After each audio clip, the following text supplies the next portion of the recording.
नमस्कार दोस्तों, मैं प्रणव साना अपने चैनल भारतीय अनमोल संस्कृति में आपका स्वागत करता हूँ।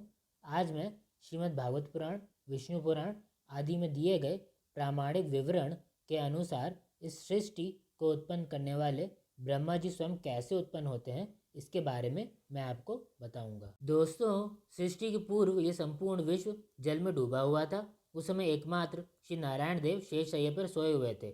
वे अपनी ज्ञान शक्ति को अक्षुण्ण रखते हुए ही योग निद्रा का आश्रय ले अपने नेत्र मूंदे हुए थे। सृष्टि कर्म से अवकाश लेकर आत्मानंद में मग्न थे। उनमें कोई भी क्रिया प्रकट नहीं थी।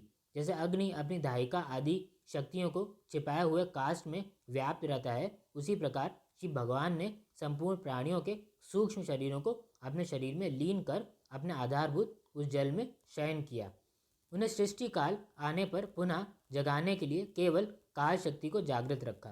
इस प्रकार अपने स्वरूप में रहने वाली चित्त शक्ति के साथ जब उन्होंने 1000 चतुर्युग पर्यंत जल में शयन कर लिया, तब उनकी काल शक्ति जो उन्हीं के द्वारा नियुक्त है ने उनको जीवों की कर्मों की प्रवृत्ति के लिए प्रेरित किया।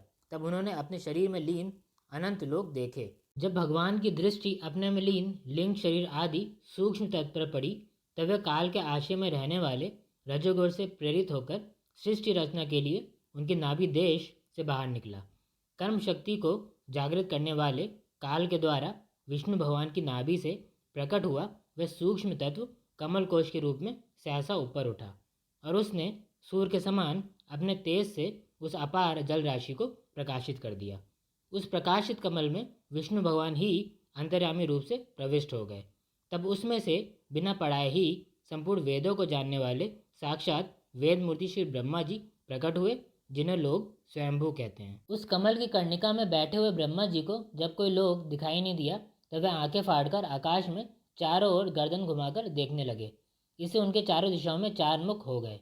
उस समय प्रलयकालीन वायु के थपेड़ों से उछलने वाली तरंग मालाओं के कारण ऊपर उठे कमल पर बैठे ब्रह्मा जी को न अपना न कमल का कोई रहस्य समझ में आया। दोस्तों, वे सोचने लगे कि इस कमल की कर्णिका पर बैठा हुआ मैं कौन हूँ और ये कमल भी बिना किसी आधार के जल में कहाँ से उत्पन्न हो गया।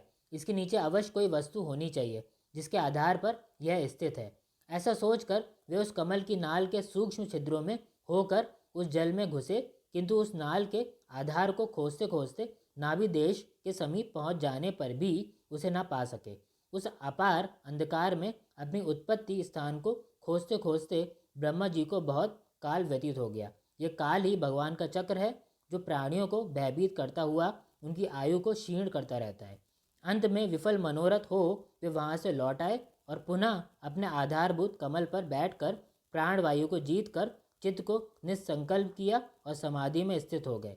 इस प्रकार दिव्य 100 वर्षों तक अच्छी तरह योगाभ्यास करने पर ब्रह्मा जी को ज्ञान प्राप्त हुआ। तब उन्होंने अपने उस अधिष्ठान को, जिसको पहले खोजने पर भी नहीं देख पाए थे, अपने अंतःकरण में प्रकाशित होते देखा। उन्होंने देखा कि उस प्रलयकालीन जल में शेष जी के गौर व विशाल विग्रह की शैया पर पुरुषोत्तम भगवान अकेले ही लेटे हुए हैं। शेष जी के 10,000 फण छत्र के समान फैले हुए हैं। उनके मस्तक पर किरीट शोभायमान है। उनकी कांति से चारों ओर का अंधकार दूर हो गया है। उनका वह श्री विग्रह अपने परिमाण से लंबाई चौड़ाई में त्रिलोकी का संग्रह किए हुए, पीताम्बर पहने हुए हैं। सुंदर नासिका, अनुग्रह की वर्षा करने वाली भौहें, कानों में झिलमिलाते कुंडलों की शोभा, बिंबा फल के समान लाल लाल अधरों की कांति और लोगों के दुख को दूर करने वाली मुस्कान से युक्त मुखारविंद के द्वारा वे अपने उपासकों का सम्मान अभिनंदन कर रहे हैं। उनके गले में श्रीवत्स का चिन्ह व कौस्तुभ मणि विराजमान है। वे नागराज अनंत के बंधु श्री नारायण ऐसे जान पड़ते हैं मानो कोई जल से घिरे हुए पर्वतराज ही हों।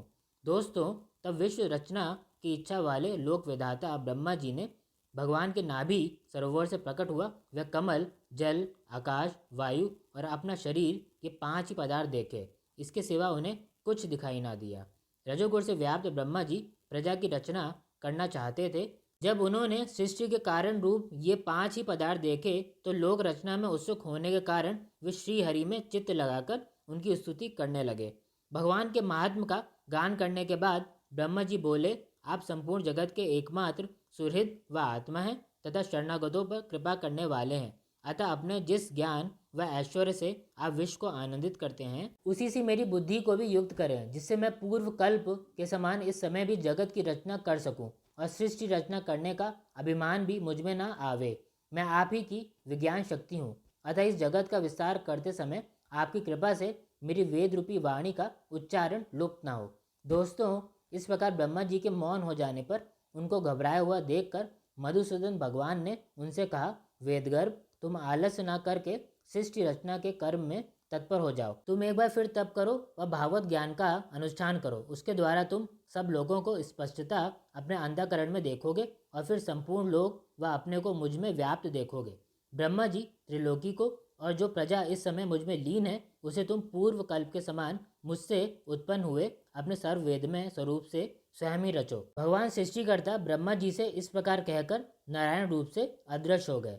इस प्रकार शास्त्रों में सृष्टिकर्ता ब्रह्मा जी की उत्पत्ति का वर्णन हमें मिलता है। दोस्तों, इस वीडियो में बस इतना ही। आशा करता हूँ कि यह वीडियो आपको अच्छा लगा होगा। अगर अच्छा लगा हो तो इस वीडियो को लाइक ज़रूर कीजिएगा और ज़्यादा से ज़्यादा शेयर कीजिएगा और चैनल को सब्सक्राइब करके बेल बटन दबाइएगा और कमेंट ज़रूर कीजिएगा। दोस्तों, मिलते हैं अगले वीडियो में एक नए विषय को लेकर। तब तक के लिए नमस्कार।